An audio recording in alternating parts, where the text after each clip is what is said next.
Example of what I'm talking about, how government operates directly with the underworld. Christianity is sun worship based on astrology. You know, the mystery of iniquity was already working more than 2,000 years ago during the time of the apostles. This is a clue that the powers of darkness had already been in motion during the time of the Mashiach, you know, the one who the world calls Jesus. Now the powers that be and the wicked rulers of this world, the Catholic Church, the harlot churches, all of them are knee-deep in the mystery of iniquity. Now the mystery is unraveling right before our eyes, and the Christian church, Christianity, is at the forefront.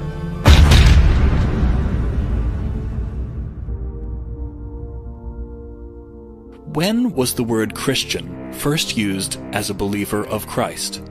Acts 11:26, where it states, "And the disciples were called Christians first in Antioch." The Greek word used in the passage is Christianos, meaning follower of Christ. If you do your research, you'll actually find that there's much information about the book of Matthew being written in Hebrew. George Howard published a book called The Hebrew Gospel of Matthew. In his book, he shows the original Hebrew version of Matthew on one side of the page and the English version on the other side. What I find amazing is that the word Messiah, which is actually Mashiach, is in almost every place where you see Christ in the King James Version. The early believers were called Christians or Christianos in the Greek and Aramaic manuscripts, but not in the Hebrew.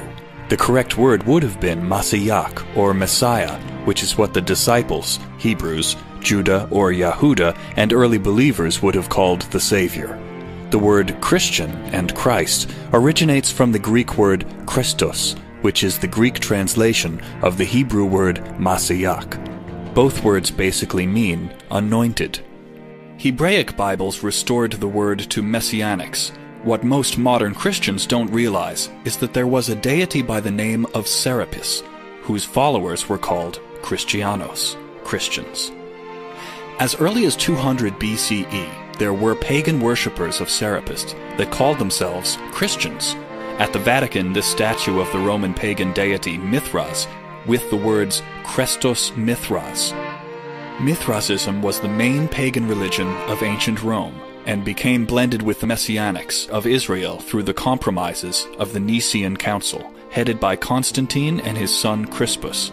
The iconic scenes of Mithras show him being born from a rock, slaughtering a bull, and sharing a banquet with the god Sol, the sun.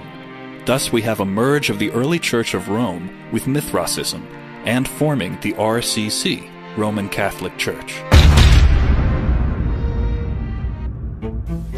The early assembly of believers, referred to in the Hebrew tongue as Messianics, would not want to call themselves Christians or Christianos. They were called Christians or Christianos by non-believers and not by themselves. The true followers of the Messiah would not want to be called after the name of pagan worshippers of Serapis. These worshippers of Serapis had been calling themselves Christianos for more than 2 centuries, before the Messiah was even born. It's obvious that the non-believers were confusing the Messianic believers with the worshippers of Serapis. This is how paganism got mixed into the truth. And just as Paul Shaul had stated, the mystery of iniquity had already begun to work in his days. Why were the early believers called Christianos, a Greek word in Antioch? Antioch was an ancient Greek city. Only a Greek-speaking person would call the followers of the anointed, the Messiah, the Mashiach, Christianos. Antioch was the capital of the Seleucid Empire and later became a major metropolis in the Roman Empire, the kingdom of the Edomites.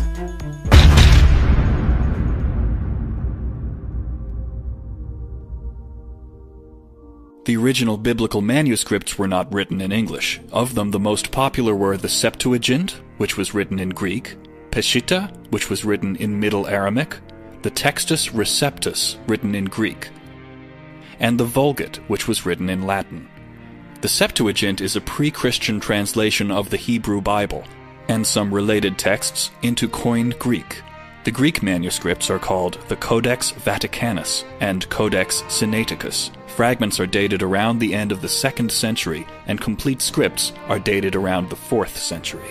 The King James Version of the Bible was not translated from the Septuagint, but from the Textus Receptus. Why is this important to know?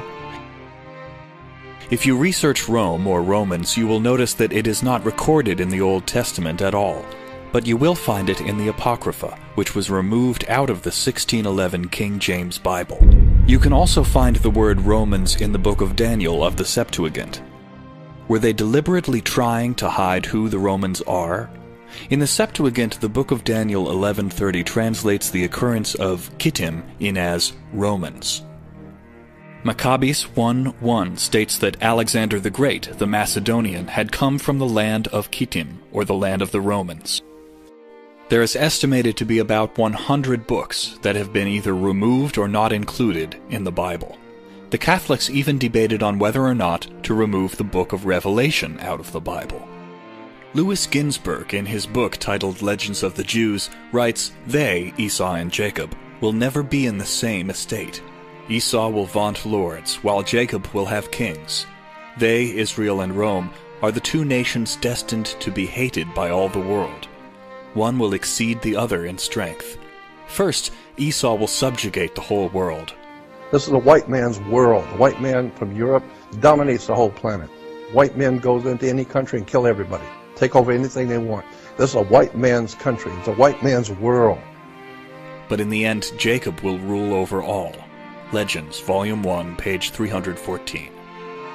Ginsburg further relates that God will call out to the Messiah, roar at this monster that devours the fat of the nations, that justifies its claims for recognition through being a descendant of Abraham by his grandson Esau, the nation that kept Israel back from the study of the Torah, and tempted them to deeds that are in accord with the wishes of Satan. Legends, Volume 3, page 167. Don Isaac Abarbanel, 1437–1508, a wealthy Jewish statesman and philosopher, believed that a tradition existed that many of the early Christians were Edomites.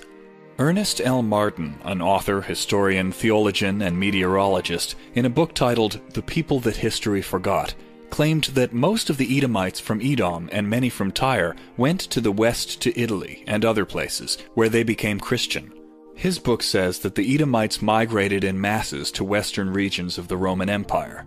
They became Christian but retained something of their previous practices and influenced early Christianity with their pagan traditions. Esau, like Jacob, was a mighty man of renown in ancient times. He was an explorer and wanderer, as well as a mighty hunter.